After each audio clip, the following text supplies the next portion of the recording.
ഈ ഫിസിക്സ് എന്നുള്ളതിലേക്ക് എങ്ങനെയാണ് എത്തിപ്പെട്ടെ? ഫിസിക്സ് കുട്ടിക്കാലം മുതലേ ഒരു താല്പര്യമുള്ള സബ്ജക്റ്റ് ആണോ? No, it was like an arrangement marriage.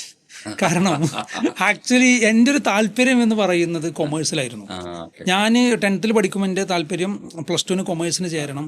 അതേപോലെ തന്നെ കൊമേഴ്സ് കഴിഞ്ഞിട്ട് IIM-ലോ IBM-ലോ പോയിട്ട് എൻട്രൻസ് എഴുതിയിട്ട് നമ്മൾ ഒരു ബിസിനസ് മാനേജ്മെൻറ്റിൽ ഡിഗ്രിയും PG എടുക്കണം എന്നായിരുന്നു.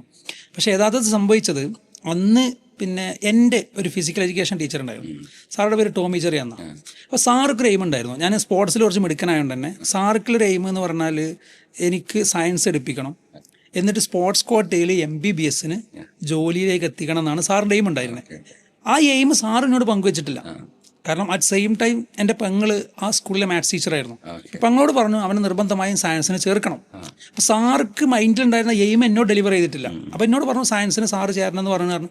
അങ്ങനെ ഞാൻ ടോമി സാർ നിർദ്ദേശപ്രകാരം ഞാൻ സയൻസ് സബ്ജക്റ്റ് എടുക്കാൻ തീരുമാനിക്കുകയാണ്, എൻ്റെ ആ ഒരു താല്പര്യം മാറ്റി വെച്ചിട്ട്.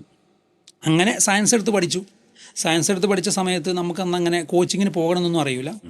അങ്ങനെ നമ്മൾ പിന്നെ +2 സയൻസ് കഴിഞ്ഞതിന് ശേഷം എനിക്ക് APJ അബ്ദുൽ കലാം സ്മരണകൾ ഉറങ്ങുന്ന പറഞ്ഞിട്ടുണ്ടല്ലോ നമ്മുടെ അഗ്നിച്ചിറകുകളിൽ, നിങ്ങൾ ഉയരങ്ങളെ തേടി പിടിക്കാനായി സ്മരണകൾ ഉറങ്ങുന്ന തട്ടകത്തെ വിട്ട് പോകണമെന്ന്. പക്ഷെ എൻ്റെ ഒരു ജീവിത സാഹചര്യത്തിൽ എനിക്ക് എൻ്റെ വീടിനെയും ചുറ്റുപാടിനെയും വിട്ടു പോകാൻ കഴിയാത്ത സാഹചര്യമായിരുന്നു.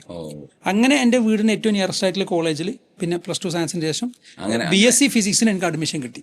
അങ്ങനെയാണ് യഥാർത്ഥത്തിൽ ഞാൻ ഈ ഫിസിക്സിലേക്ക് എത്തിച്ചേരുന്നത്.